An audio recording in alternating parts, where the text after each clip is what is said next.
Días, hermanos. Ya estamos listos. Qué bueno. Espero que vengamos con un corazón dispuesto para escuchar la palabra de Dios y lo que Él nos quiere enseñar en esta mañana.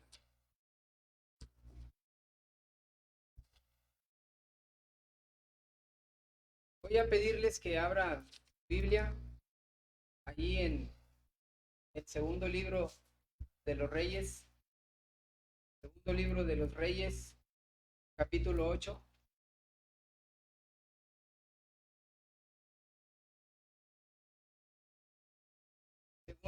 Segundo libro de Reyes, capítulo 8. Y vamos a leer desde el versículo 7 hasta el versículo 15. Segundo libro de Reyes, capítulo 8, desde el versículo 7 hasta el versículo 15. ¿Estamos ahí, hermanos? Vamos a hacerlo alternadamente y vamos a tratar de poner mucha atención en la lectura. ¿Vale? ¿Ya estamos listos?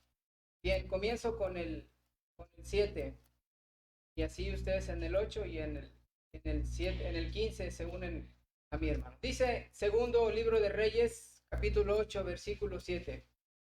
Eliseo se fue luego a Damasco y Ben-Hadad, rey de Siria, estaba enfermo, al cual dieron aviso diciendo: el varón de Dios ha venido aquí.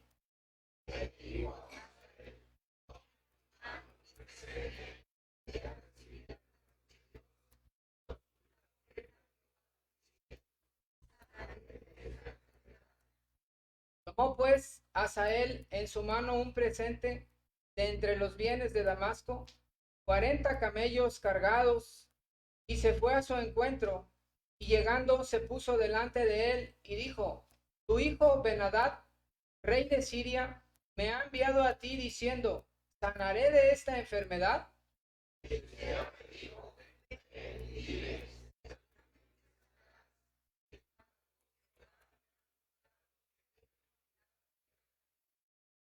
Y el varón de Dios le miró fijamente, y estuvo así hasta hacerlo ruborizarse.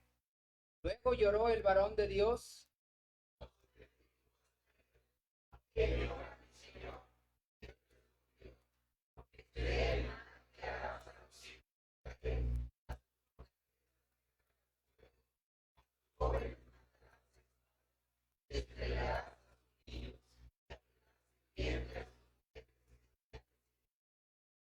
Y Hazael dijo: pues, ¿qué es tu siervo, este perro, para que haga tan grandes cosas? Y respondió Eliseo: Jehová me ha mostrado que tú serás rey de Siria.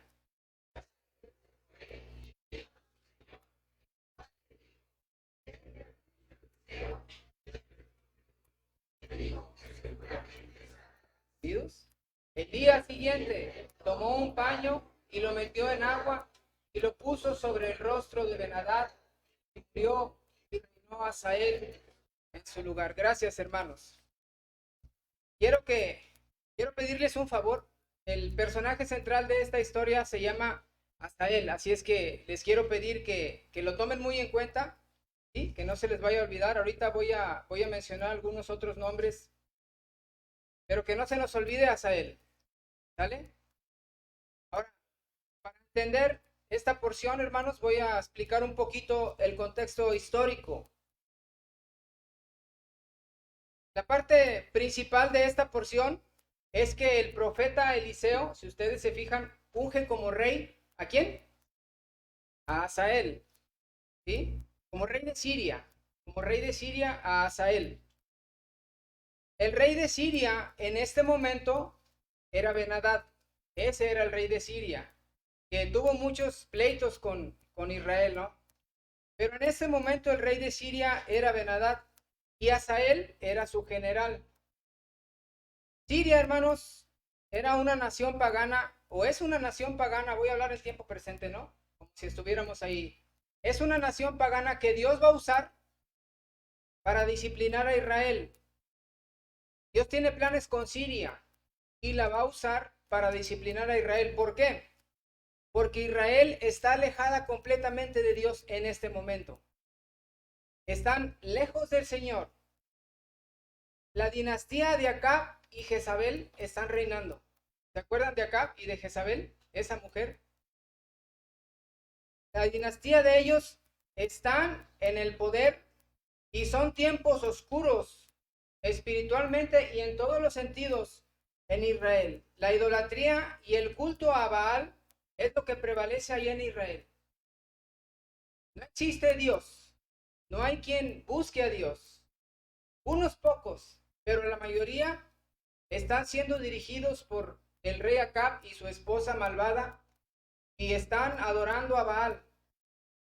Los altares a Dios fueron derribados y a muchos profetas de Dios los han asesinado a filo de espada. Así es que están lejos de Dios. Toda la nación está lejos del Señor. Ahora, aunque Acab ya murió, pero sus hijos siguen reinando. Cuando termina el primer libro de Reyes, nos narra diciendo que Acab muere y que llega al trono su hijo Ocosías. Y dice la escritura que hizo lo mismo que sus padres, hizo lo malo. El asunto también, Ocosías, si usted lee un poquito, Ocosías se enferma y en vez de consultar a Dios, manda a consultar a Balzebú, Dios de una ciudad que se llamaba Ecrón, y Dios se enoja y le dice que no hay profeta, no hay Dios en Israel para que consultes, y nada más por eso Dios le quita la vida a Ocosías. Y después de Ocosías, no tenía hijos, y viene su hermano menor, Joram, a reinar, hijo también de Acab, y está igual, hermanos, es lo mismo, conduciendo a la nación a la idolatría, y están lejos del Señor. Hace lo malo delante del Señor. Entonces, hermanos, Israel está completamente entregado a la idolatría. Son tiempos tremendos, difíciles, oscuros, donde no se adora a Dios. Y lo que va a hacer el Señor es que va a usar a Siria para disciplinar a Israel, para corregirlos. Y Dios los va a disciplinar fuertemente. Pero hay un problema. El rey de Siria en este momento está, que es Ben-Hadad, no le sirve a Dios. Porque Ben-Hadad muchas veces se había agarrado a pleito con Israel y Israel se lo había echado, ¿no? Como decimos. Entonces Ben-Hadad no tiene lo que Dios necesita para disciplinar a Israel. Dios necesita un rey con un perfil específico, más o menos así, que sea cruel, que sea sanguinario, que sea despiadado, que sea malvado.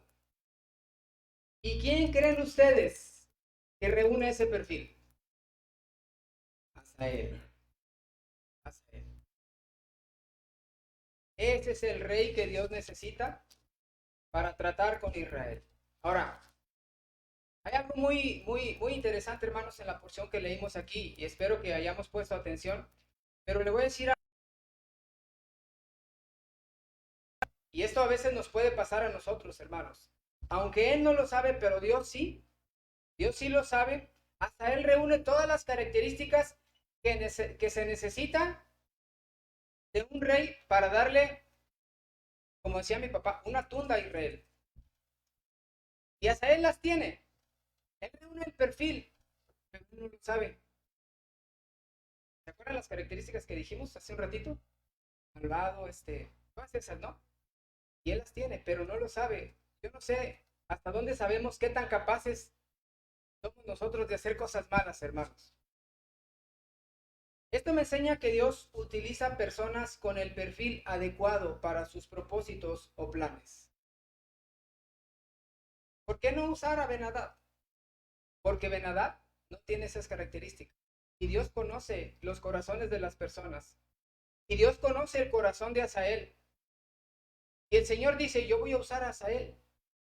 Por eso lo voy a ungir como rey de Siria. También me enseña que Dios tiene el poder sobre todas las naciones, hermanos. Aún las naciones paganas. Pero Dios utiliza personas con el perfil adecuado para sus propósitos o planes. Ahora, no sé si a usted le ha pasado, a mí sí. A nosotros sí. Pero hay personas buenas que llegan a nuestra vida y Dios las usa para enseñarnos algo porque tienen el perfil adecuado. Y cuando llegan esas personas buenas a nuestra vida, nosotros aprendemos algo. Y es lo que Dios nos quiere enseñar. Pero Dios utiliza a esa persona porque tiene ese perfil que Dios necesita. Pero también lo contrario. Hay personas malas,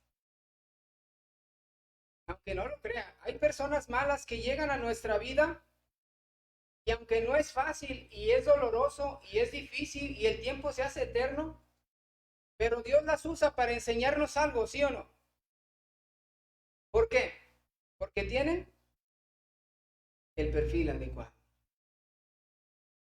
Dios no va a usar a una buena persona para enseñarte a amar al prójimo, porque va a ser bien fácil.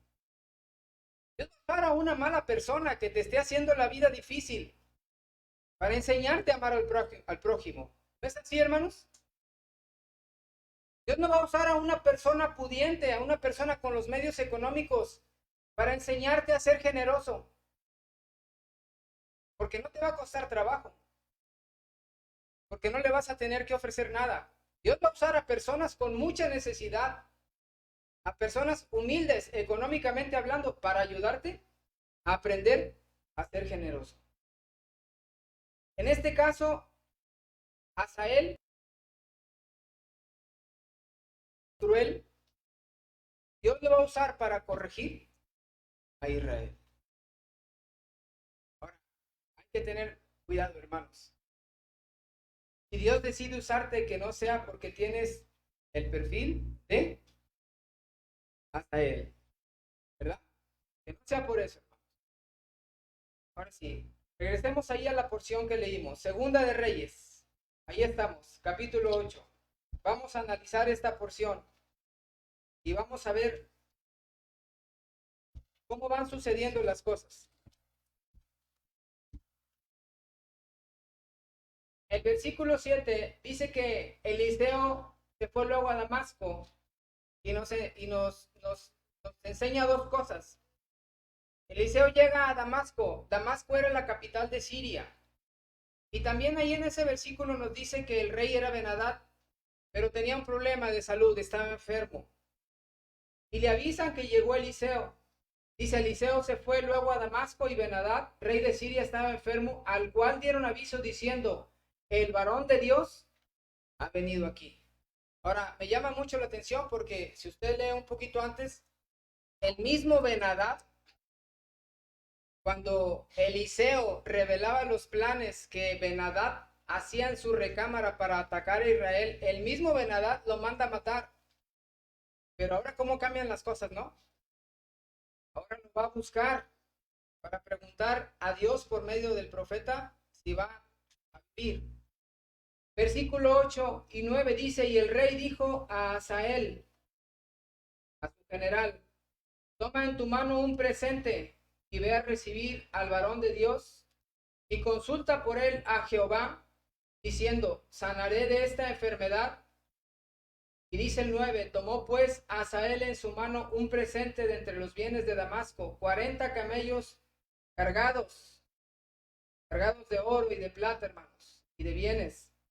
Y fue a su encuentro, y llegando se puso delante de él, del profeta, y dijo, tu hijo Ben-Hadad, rey de Siria, me ha enviado a ti, diciendo, sanaré de esta enfermedad. Ahora ya vemos ahí a Asael con el profeta. Él lleva un encargo. Tu rey está enfermo y va a preguntarle y le va a decir, ¿el rey va a sanar de esta enfermedad? El rey Ben-Hadad estaba asustado, hermanos. Yo creo que pues, es algo que nos pasa a todos, ¿no? Cuando nos enfermamos, y no se diga cuando llegamos a los 40, ¿verdad? Y se nos mueve todo, y luego algunos decimos, hasta aquí llegué, y empieza uno a despedirse, ¿verdad? Y no, no era nada, y a la esposa nomás le emociona a uno, pero no. Pero no, ahí seguimos. Entonces el rey se enferma, no nos dice de qué estaba enfermo, pero se asustó y se acordó de que había un profeta que podía consultar a Dios y le manda a preguntar, ¿sanaré de esta enfermedad? Ahora, Quiero que vean, en el versículo 10 comienza lo interesante. La respuesta que Eliseo da a simple vista parece una paradoja. Y encontramos ahí dos respuestas. En el versículo 10 encontramos dos respuestas. Una para el rey y otra para Hazael. Lea conmigo el versículo 10. ¿Lo tiene? Lo leemos, dice. Y Eliseo le dijo, ven, dile, seguramente sanarás. Sin embargo, Jehová me ha mostrado que él morirá. Ciertamente, encontramos ahí, si no analizamos bien, parece como una paradoja. ¿Cómo que va a sanar, pero va a morir? Imagínese que usted va al doctor y le dice, doctor, ¿cómo ve? Me voy a aliviar de estos dolores y de este dolor que traigo aquí. Y el doctor le dice, sí, se va a aliviar, pero se va a morir. Eso fue lo que le contesta el profeta a Hazael, ¿no?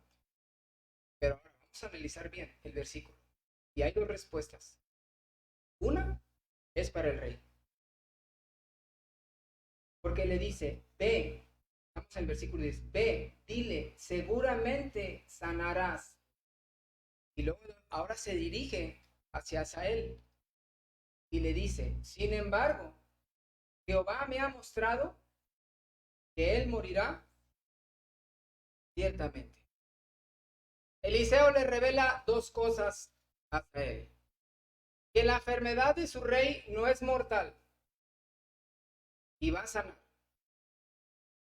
Pero la otra cosa que le revela es que su rey va a morir. Ahora, vamos a detenernos aquí, hermanos. Esto sucedió muy rápido, pero vamos a hacer una pausa. Hasta este momento, y ponga mucha atención, hasta este momento, Hazael ya sabe que va a morir, rey, pero no tiene idea de cómo va a morir. De la enfermedad, pero va a morir. Quizás está confuso. Eliseo es bien sagaz. Él no le revela la causa de la muerte de su rey. Y hasta este momento, Hazael no sabe cómo va a morir su rey. Pero Eliseo sí. Ahora les voy a decir algo, hermanos. En Salmo 32, 2 dice, bienaventurado el hombre a quien Jehová no culpa de iniquidad y en cuyo espíritu no. Y en Job 22, 30 encontramos una porción que dice, él libertará al inocente y por la limpieza de tus manos, será libertado. Te voy a decir algo, no hay mejor estado del hombre delante de Dios que el estado de la inocencia. ¿Sí o no? No hay mejor estado del hombre delante de Dios que el estado de la inocencia. Cuando no hay rastro de pecado del cual se le acuse. Qué bonito cuando está el hombre, y cuando me refiero al hombre hablo de ambos, ¿no? Hombre y mujer, está delante del Señor y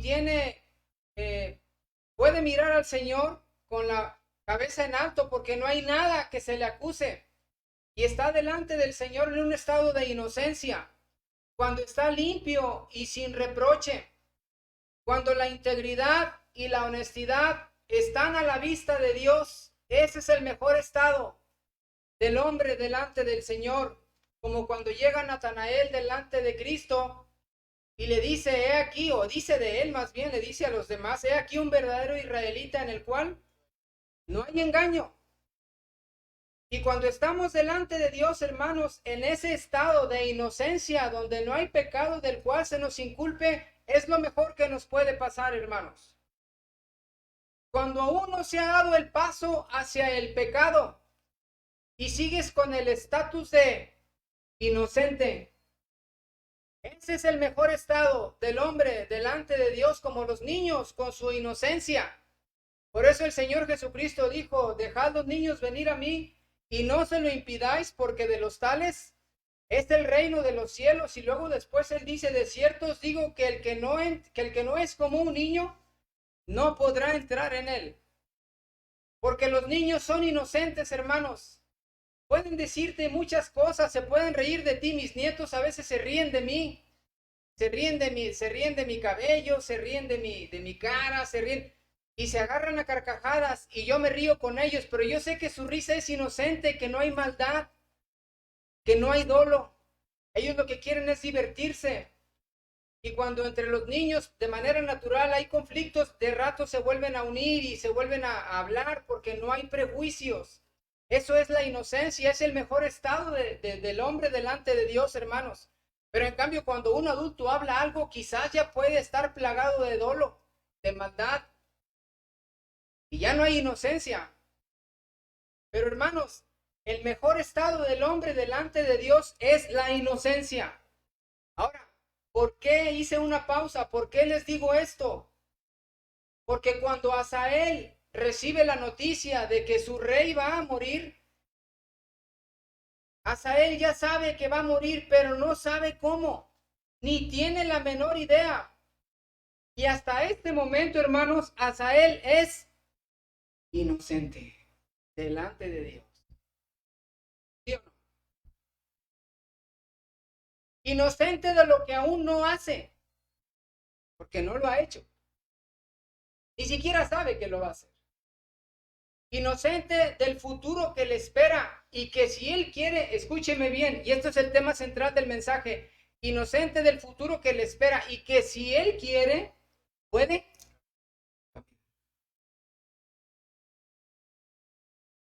Les voy a decir algo, hermanos, no sabemos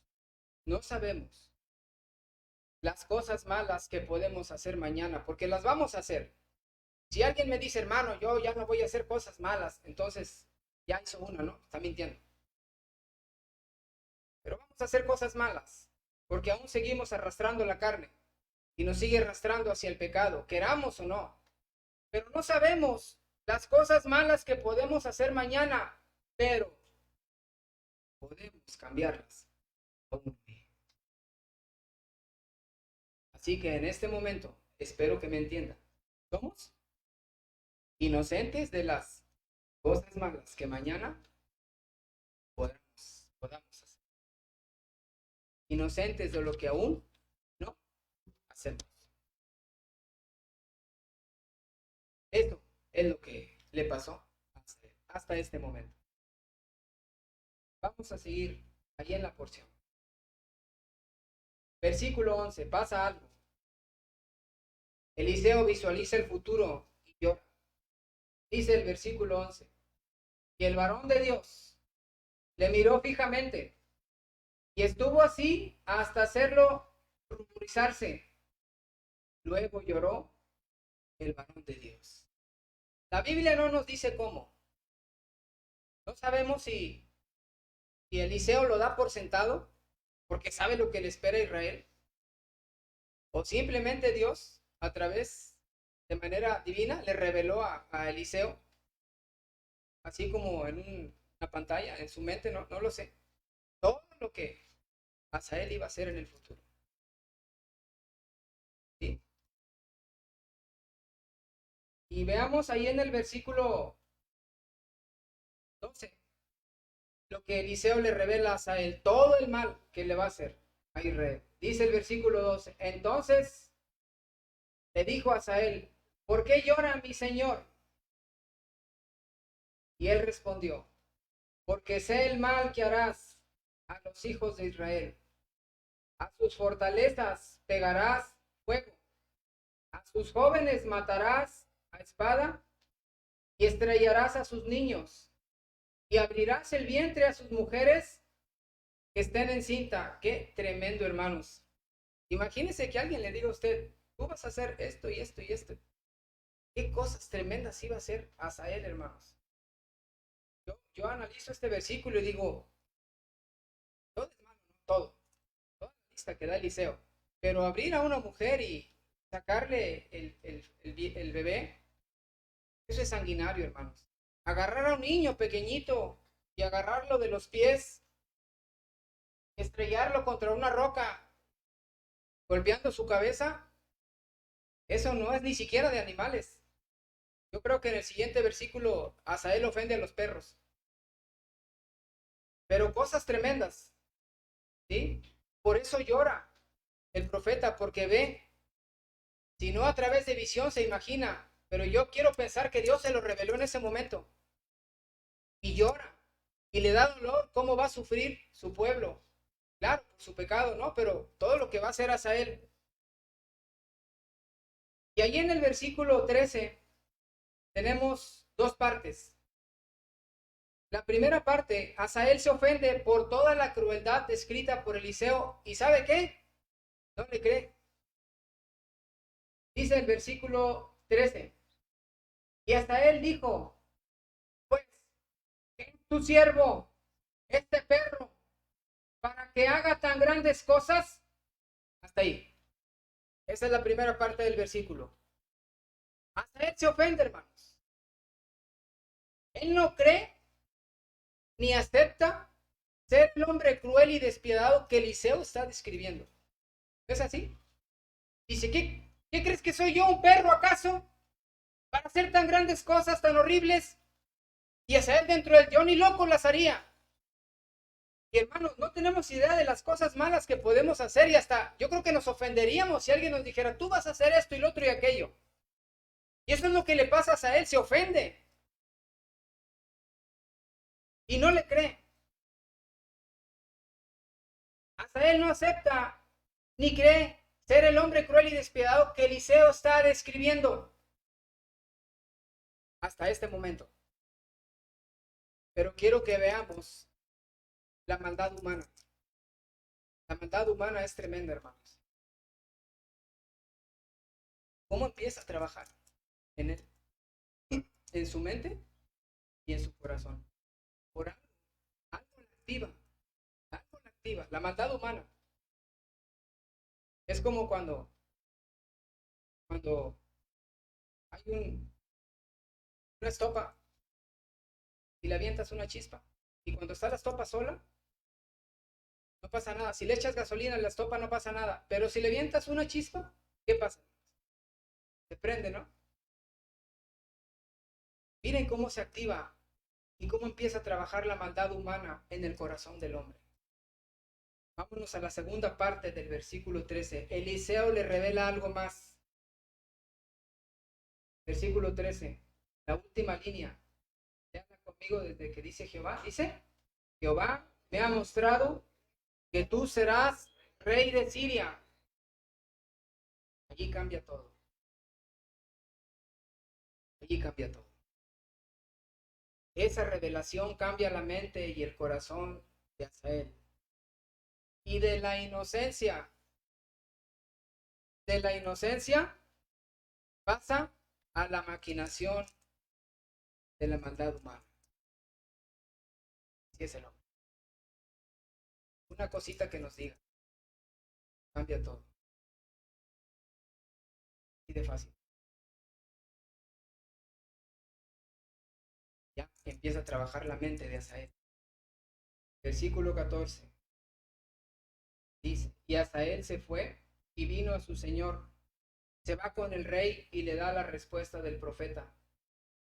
Y Asael, 14 dice, y Asael se fue y vino a su señor, el cual le dijo, el pobre rey inocente, ¿no? ¿Qué te ha dicho Eliseo? Y él respondió, me dijo que seguramente sanarás. Así seca. ¿Por qué, hermano? No se lo dice con emoción. Mi rey, vas a sanar. No se lo dice. Porque ya no le importaba eso. Ya su mente venía. Versículo 15. Se va a su casa. Se va a su casa.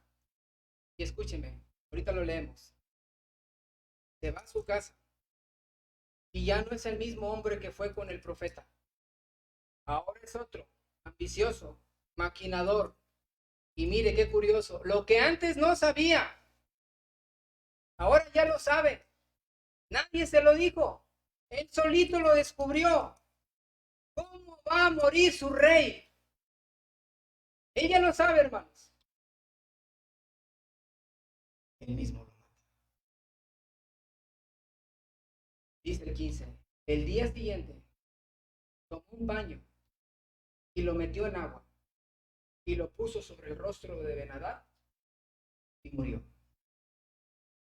¿Y qué dice el último? Y reinó Asael. Es como una película. Al final se revela todo. Pero esto es real. Y me impresiona la capacidad de la maldad que hay. De la inocencia pasa.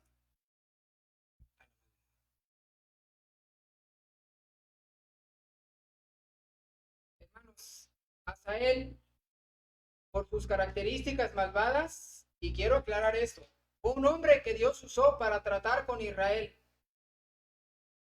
Y alguien dirá, hermano, es que no le quedaba de otra, ya estaba designado por Dios. Quisiera o no quisiera, los planes de Dios siempre se van a hacer, hermanos. Nada ni nadie los va a impedir. Por un lado o por otro. Pueden ser unas personas o pueden ser otras. ¿Sí? Asael, por sus características malvadas, fue un hombre que Dios usó para tratar con Israel, pero eso no impedía que él, el mismo Asael, pudiera cambiar su futuro. Por cierto, el tema es un futuro diferente. Esto no impedía que Asael, por voluntad propia de él, pudiera cambiar su futuro, ese futuro que le esperaba, negro, cruel, malvado, sanguinario. Asael podía cambiarlo, hermanos. Al final de cuentas, los planes de Dios se iban a llevar a cabo. Pero si Asael cambiaba su futuro, lo cual sí podía hacer, Dios usaría a otra persona y él quedaría limpio. Y le voy a dar un ejemplo. Originalmente Elías iba a ungir a Asael como rey de Siria. En 1 Reyes capítulo 19, Dios le ordena a Elías, cuando estaba en la cueva allí en Hebrón, ve y desciende al desierto que va camino a Damasco y vas a ungir a Asael por rey de Siria. Esa orden Dios se la había dado a Elías. Pero Elías se sale de los planes de Dios y los planes de Dios continúan. Y ahora toma a Eliseo y es Eliseo el que unge a Asael por rey de Siria. Originalmente, hermanos, Moisés iba a introducir a Israel a la tierra prometida, ¿sí o no? Pero Moisés se sale de los planes de Dios. Y los planes de Dios tienen que seguir. Israel tiene que tomar la tierra prometida. Y Dios usa a Josué. Y es Josué quien introduce a la nación de Israel a la tierra prometida. Esto me enseña que los planes de Dios siempre se van a cumplir. Asael pudo cambiar su futuro, pero no lo hizo. Su corazón se llenó de maldad, de maquinaciones y de ambición. Y no esperó una semana ni un mes. Dice la escritura que al siguiente día mató a su rey. Asael no creyó las palabras de Eliseo. Se ofendió cuando Eliseo lo describe como el hombre cruel y sanguinario. No le creyó, hermanos. ¿Cómo voy a hacer yo eso? ¿A poco soy un perro para hacer cosas tan malas? Pero ¿qué pasó al final? Y lo hizo. Y más adelante encontramos el registro donde la escritura nos narra todo lo que Asael le hizo a Israel. Literalmente, abrió los vientres de las mujeres encintas y estrelló a los niños contra las rocas y mató a los jóvenes y quemó a fuego las aldeas. Pero al principio no le creyó.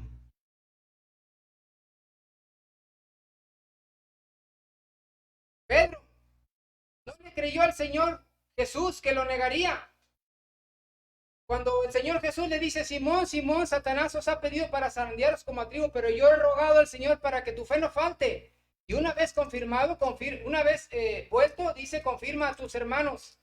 Y luego después Pedro le dice, Señor, yo estoy contigo dispuesto no solamente a ir a la cárcel, sino también hasta la muerte. Y el Señor le dice, Pedro, antes de que amanezca, antes de que el gallo cante, tú me vas a negar, no una ni dos, 3 veces. Y Pedro no le creyó. Pedro no creyó que era capaz de hacer eso. ¿Cómo voy a negar a mi Señor? No, no lo voy a negar. ¿Y qué pasó, hermanos?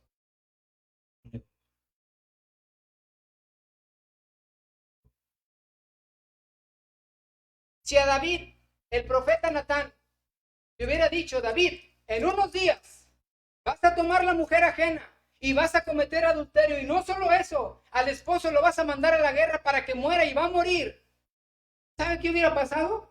David no le hubiera creído. No lo hubiera creído. ¿Cómo yo? David, el que ama al Señor, el que se deleita en la ley de Jehová, y que su ley es más dulce que la miel. ¿Cómo voy a hacer tal cosa, profeta Natán? Yo no sería capaz de hacer tal cosa. ¿Y qué pasó? Lo hizo. Pero al principio no lo hubiera creído. No lo hubiera creído. Dios le dijo a Salomón que no tomara mujeres extranjeras, porque lo iban a arrastrar a la idolatría y lo iban a apartar de él. Y Salomón no le creyó. No, ¿cómo crees, Señor? Si yo te adoro, te amo y te sigo porque tú me has dado sabiduría. Y Salomón pensó que la sabiduría siempre iba a estar en él. Y no le creyó al Señor, y el Señor se lo dijo varias veces. Salomón, no tomes mujeres extranjeras porque te van a apartar y te van a arrastrar a la idolatría y te vas a olvidar de mí, Salomón. No las tomes. No, Señor. Yo nunca me voy a apartar de ti. Y no le creyó. Y ahí en 1 Reyes capítulo 11 nos narra que Salomón se apartó del Señor y se fue tras la idolatría y levantó una estatua para Dios. Y Dios se enojó con él y por eso quebró el reino. Se partió a la mitad por medio de su hijo. Pero Salomón no le creyó. Si Pablo, hermanos, si Pablo le hubiera dicho a Demas, qué bonito es verte colaborar aquí en la obra ganando almas para el Señor, pero un día te vas a apartar de la obra y te vas a ir al mundo y te vas a olvidar del Señor. Demas no lo hubiera creído. ¿Y qué pasó, hermanos? ¿Qué dice Pablo? Demas se ha ido.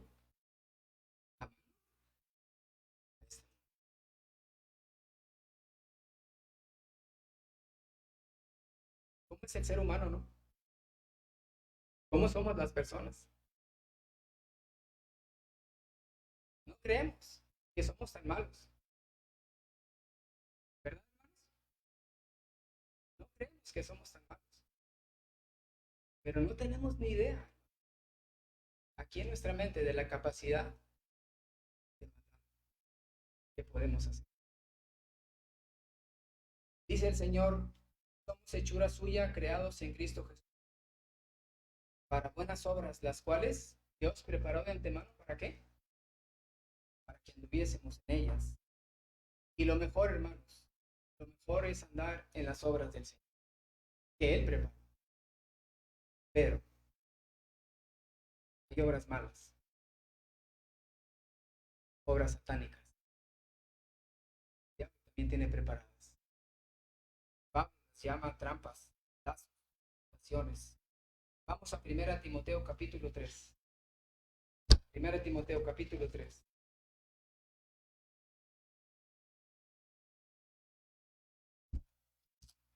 Versículo 7.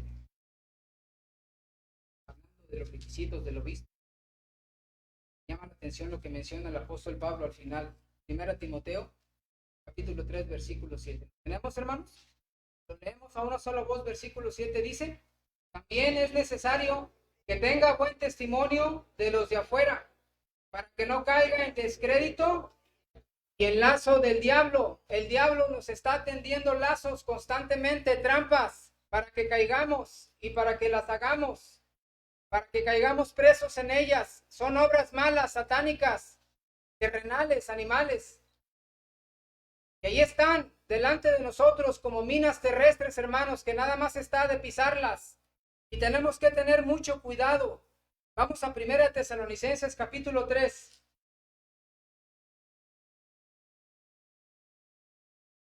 Primera carta a los Tesalonicenses capítulo 3. Y vamos a leer el versículo 5.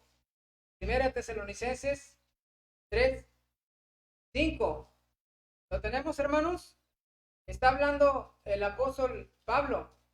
Lo leemos el versículo 5 a una voz. Dice: por lo cual también yo, No pudiendo soportar más, envié para informarme de vuestra fe, no sea que os hubiese tentado el tentador y que nuestro trabajo resultase en vano. Ahí está nuevamente el maligno tratando de tentarnos, hermanos, tratando de hacer que caigamos. Y Pablo escribe a los Gálatas y les dice: oh Gálatas insensatos, ¿quién os fascinó para no obedecer a la verdad, a vosotros ante quien delante de vuestros ojos Jesucristo ya fue presentado como crucificado? Se habían apartado de la verdad y estaban volviendo a las cosas de la ley. Se habían apartado de la verdadera doctrina, hermanos. ¿Por qué, hermanos?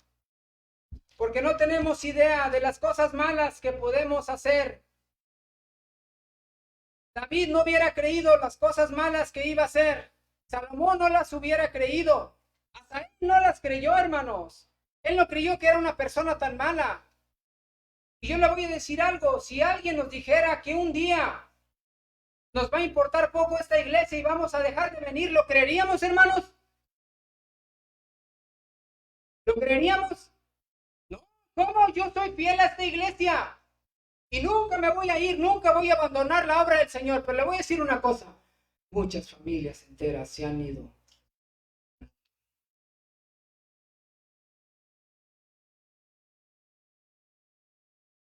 Hermano, hermana, si alguien te dijera o si Dios te dijera que vas a tener un conflicto con una persona en los siguientes días y que le vas a ofender y que le vas a herir y hasta le vas a maldecir, ¿lo creyeras?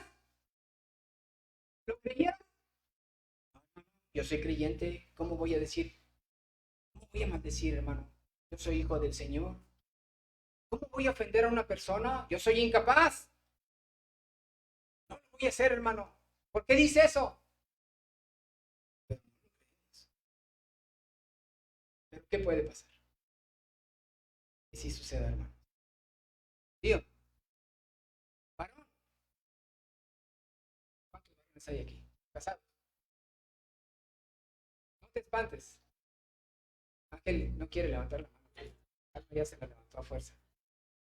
No te espantes. Es duro y es cruel. No, no es cruel, no es fuerte, ¿no? Lo que te voy a decir. Y te voy a decir por qué al final. Pero bueno, no te espantes. Si alguien te dijera que un día vas a abandonar a tu familia para irte con otra persona, ¿lo creerías? Hermano, ¿qué está hablando? ¿Lo creerías? Te voy a decir, ya ha sucedido, desgraciadamente, entre creyentes. Porque no tenemos idea, hermanos, de la capacidad de maldad que tenemos.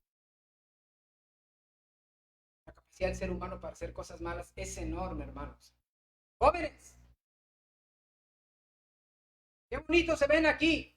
Y a mí me da mucho gusto tocando la guitarra, participando y teniendo esos himnos, ¿no? Cuando hay algún aniversario o algo. Y a mí me da mucho gusto, hermanos, porque así debe de ser, que los jóvenes se entreguen al Señor, que sirvan al Señor, que colaboren aquí en la iglesia. Pero si alguien les dijera, jóvenes, que un día se les va a atravesar una señorita o un joven incrédulo que no conoce ni ama a Dios, y se van a poner sus ojos en él o en ella y se van a ir tras él y se van a casar con él y van a tener hijos incrédulos y se van a apartar de las cosas de Dios, ¿lo creerían? ¿Lo creerían, jóvenes? Aquí está mi papá. ¿Cómo cree que voy a hacer eso? Y loco. Dime si no, pastor. Ha habido jóvenes que han hecho eso. Señoritas que colaboraron, que sirvieron, que estaban aquí siempre. Y ahora ya están en el mundo porque fueron arrastrados, arrastradas por esa persona que no era creyente.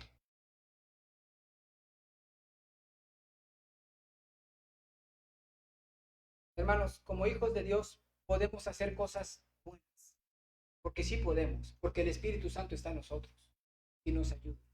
Y esa es la diferencia que tenemos con los de afuera, con los que no conocen eso. Pero nuestro enemigo más difícil es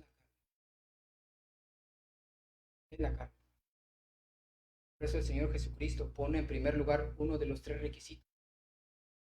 El que quiera venir en pos de mí, ¿cuál es el primer requisito? Ese es el más difícil. Nuestro enemigo más difícil es la carne, y la carne nos puede arrastrar a hacer cosas muy malas. El hombre interior pecaminoso que todavía tenemos en nosotros nos puede llevar a hacer cosas malas. Y si no me cree, vamos a ver lo que escribe el apóstol Pablo. Vamos a Romanos capítulo 7. Romanos capítulo 7.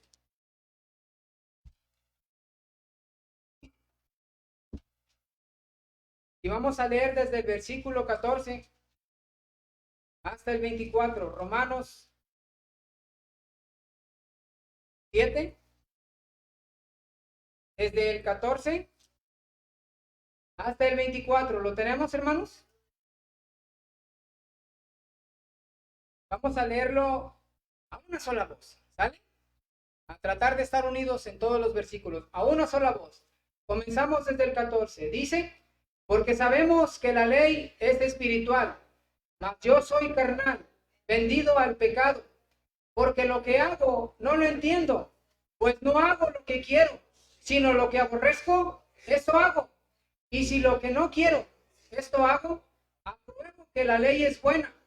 De manera que ya no soy yo quien hace aquello, sino el pecado que mora en mí. Y yo sé que en mí, esto es, en mi carne, no mora el bien, porque el querer el bien está en mí, pero no el hacerlo.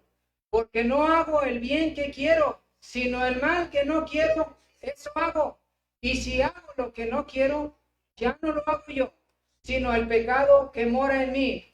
Así que, queriendo yo hacer el bien, hallo esta ley, que el mal está en mí, porque según el hombre interior me deleito en la ley de Dios, pero veo otra ley en mis miembros que se revela contra la ley de mi mente y que me lleva cautivo a la ley del pecado que está en mis miembros. Miserable de mí, ¿quién me librará de este cuerpo de muerte? Pablo reconoce que aún es esclavo de la carne y que todavía es capaz de hacer cosas malas. Hasta él no tenía ni idea, hermanos, de la capacidad de maldad que él tenía, hasta que la empieza a poner a trabajar. Nosotros no tenemos idea. Esperemos no ponerla a trabajar para que no nos demos cuenta, sino capaz que nos sorprende. Si alguien cree que es buena persona y que es incapaz de hacer cosas malas, está equivocado. Así de sencillo.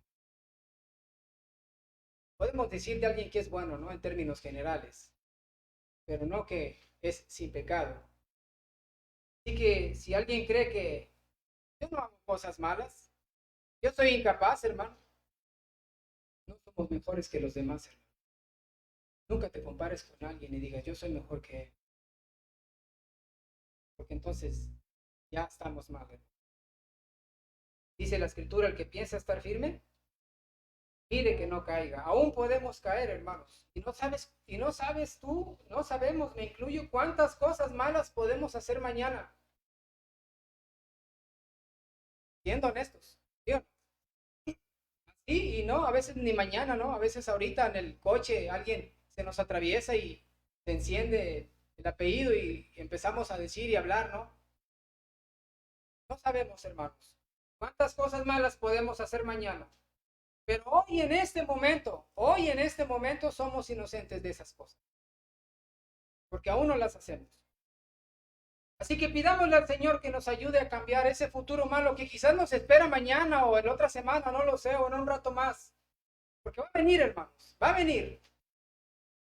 Eso téngalo. Que no le quepa la menor duda, va a venir. Se le van a presentar delante de usted esos lazos que el diablo le tiende, esas tentaciones para hacer lo malo, y van a venir. Pero aún no las hemos hecho. Y en este momento somos inocentes. Jóvenes, dale gracias a Dios porque estás aquí todavía y tienes la oportunidad de seguir aquí. Y pídele a Dios que no se te atraviese una señorita o un joven incrédulo y que no haya delante de tus ojos joven o señorita más hermoso que sea alguien cristiano. Pídele al Señor. Varón, hermano, hermana, dígale al Señor, Señor, si hay alguien que me va a causar problemas, dame paz en mi corazón y frena mi boca para no hacer lo que el diablo me tiene preparado que quiera que yo haga. Así que en este momento, hermanos, somos inocentes de esas cosas. Pidámosle al Señor que nos ayude a cambiar ese futuro malo que quizás nos espera por un futuro bueno, como lo hizo José, hermanos. Como lo hizo José cuando está delante de la mujer de Potifar. Y aunque obviamente la escritura no nos dice que él quería estar con ella, pero él sabía que era hombre y que era ser humano y que podía caer en la tentación. Y llega en el punto de retorno, porque hay un punto de retorno, hermanos. Alguien dirá, hermano, pero ¿cómo voy a saber? Yo no soy adivino, yo no soy Dios. ¿Cómo voy a saber cuándo se me va a presentar la cosa mala? Hay un punto de retorno, hermanos, que el Señor nos brinda cuando podemos decir no, cuando nos podemos quedar callados, cuando nos podemos amarrar los dientes y no decir nada, cuando podemos sufrir el agravio y dejar que nos digan y nos hagan y quedarnos callados para no pecar contra Dios y contra los hombres. Y José encontró ese punto de retorno. Y dice la escritura que dijo, tan grande mal haría y pecaría contra Dios. Y luego después dice, tuyo. Y el futuro malo que el diablo le tenía preparado a través de esa mujer malvada, él lo cambió por uno bueno. Así que pidámosle al Señor que nos ayude a cambiar ese futuro malo que quizás Satanás nos tiene preparados por uno donde no ofendamos, por uno donde no peleemos, por uno donde no pequemos, donde no hagamos cosas malas, hermanos. Es imposible, obviamente traemos la carne arrastrando, ¿no? Pero lo menos posible, hermanos, que podamos. Vamos a 2 Timoteo, capítulo 2. Ya vamos terminando.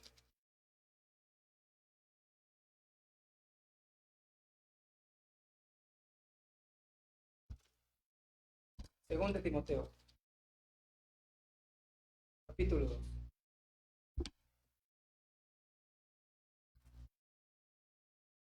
Y vamos ahí al versículo 19. Segunda carta a Timoteo 2, 19. ¿Ya estamos ahí, hermanos? Vamos a leer todos unidos este versículo 19. Dice, pero el fundamento de Dios está firme, teniendo este sello. Conoce el Señor a los que son suyos y apártese de iniquidad. Todo aquel que invoca el nombre de Cristo.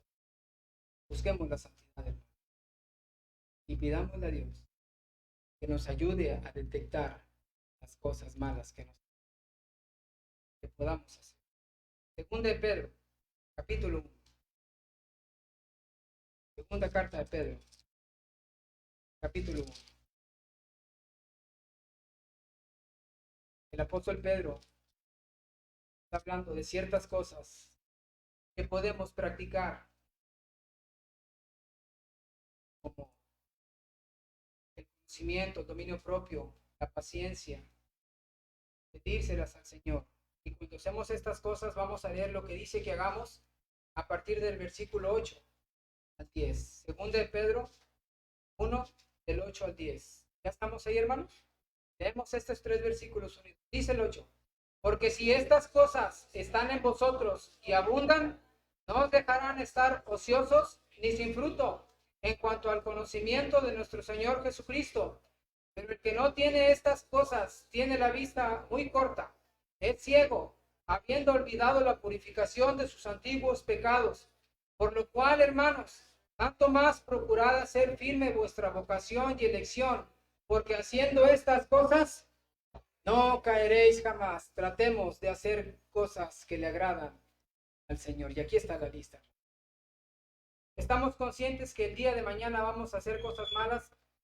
Sí, sí.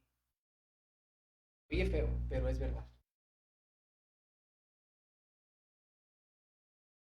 Entonces pidámosle al Señor ayuda para evitar esas cosas y que cambie nuestro.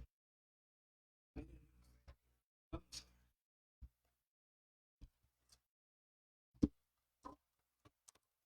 Todos en actitud de oración.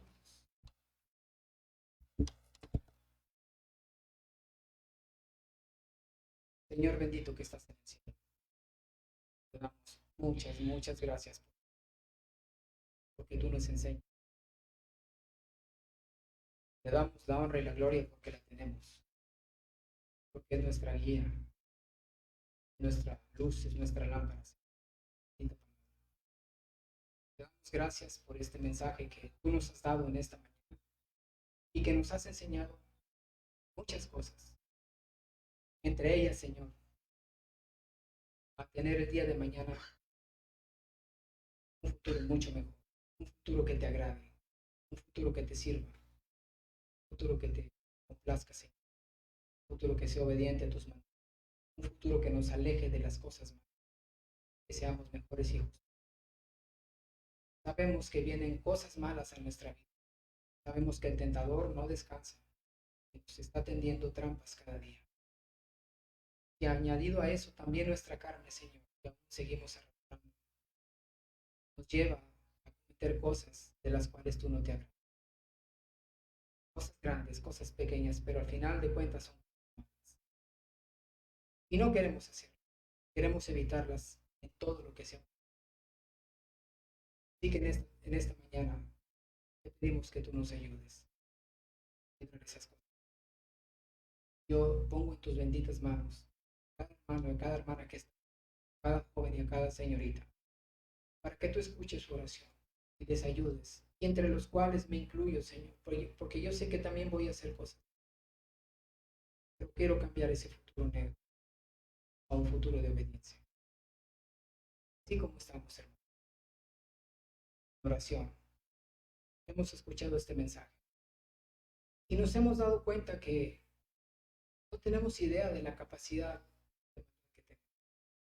Y a veces nos creemos buenas personas, hermano. Pero se nos olvida que tenemos la carne arrastrando todavía. Y así como Asael, no creemos, Señor, no creemos, hermanos, que podemos hacer cosas que desagraden a Dios. Pero sabemos y nos hemos dado cuenta que sí van a venir a nuestra vida. Pero para eso hay que estar preparados, pidiéndole al Señor ayuda, a través de su palabra, que nos ayude a detectar esas cosas. Y cuando lleguemos al punto de retorno, podemos dar la vuelta y regresarnos y no entrar en esas cosas. Pero para eso necesitamos pedirle ayuda al Señor. Así que yo te voy a invitar a que le digas al Señor, Señor, ayúdame. Según yo, soy buena persona, pero no. El Espíritu Santo mora en mí, soy diferente a los demás, pero aún así puedo hacer cosas malas. Ayúdame a detectarlas y a detenerme en el momento justo, a cerrar mi boca en el momento justo, a no mover mis manos en el momento justo, a no hablar en el momento justo, a no actuar en el momento justo y que pueda quedar limpio, que este futuro malo se convierta en uno bueno. Ayúdame para prepararme cuando vengan las cosas malas que voy a hacer. Pídele ayuda al Señor. Yo quiero orar por ti. ¿Quién dice, hermano? Yo le quiero pedir la ayuda. Ore por mí.